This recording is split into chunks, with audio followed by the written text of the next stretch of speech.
pessoal, bem-vindos de novo. Hoje eu gostaria de falar um pouco sobre as intersecções entre luto e tecnologia.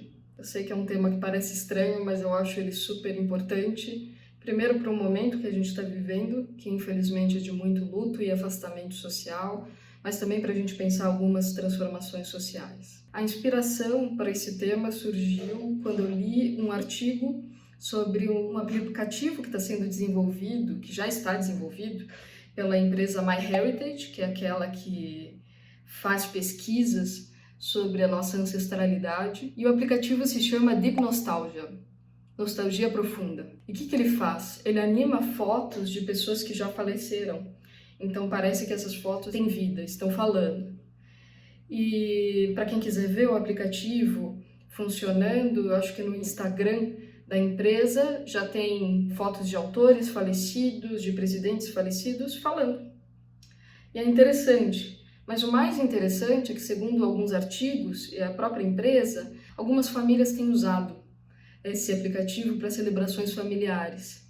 E eu fico pensando, como a gente está mudando nossos rituais, principalmente o ritual do luto?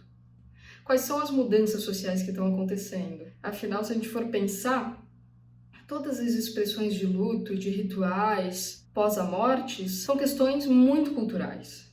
São questões muito do nosso tempo, né? De cada época.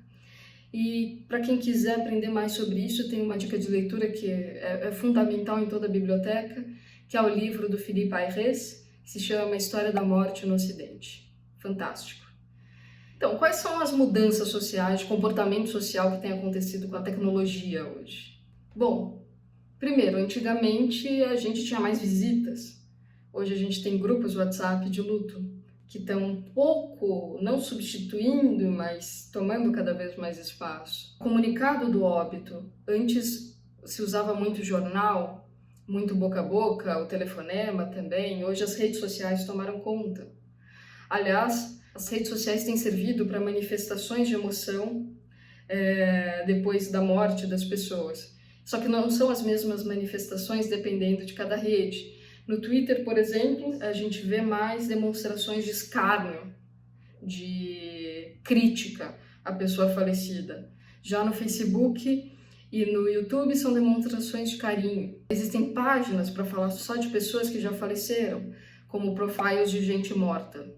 É uma página famosa para isso. E existem serviços, como o da empresa Dead Social ou do aplicativo If I Die, em que você pode deixar uma mensagem para ser postada apenas quando você morrer na sua rede social.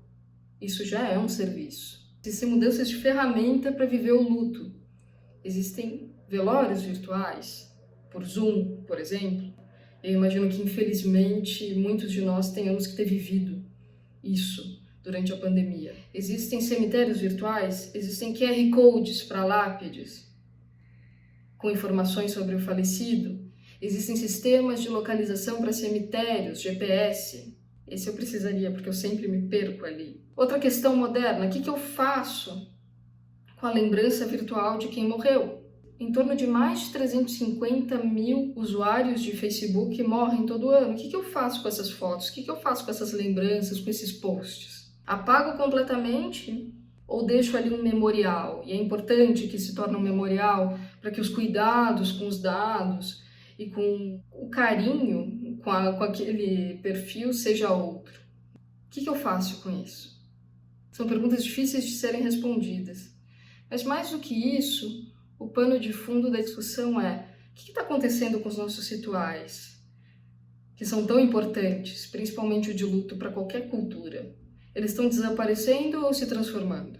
O filósofo Byung-Chul Han, coreano, que escreveu Sociedade do Cansaço, também escreveu um artigo, que é um livrinho sobre os ritos, que é muito interessante. E ele fala que os ritos estão, talvez não desaparecendo, mas perdendo força. E que isso é problemático, porque é a partir do rito que se tem uma coesão social, a partir de ritos comuns que se transmitem valores, ordens sociais comuns. É uma forma de comunicação que é muito forte, porque é simbólica. E segundo ele, agora nós somos uma comunicação sem comunidade. A gente comunica muita coisa, mas isso está difuso, está diluído, não gera coesão. Quais serão os impactos disso para a gente? O que você acha? Você acha que a gente está transformando nossos rituais ou que a gente está perdendo eles? Quais são os impactos disso, na sua opinião? E mais, o que você gostaria de ter no seu QR Code virtual? Ou que mensagem póstuma você deixaria? Aguardo vocês. Muito obrigada por escutarem.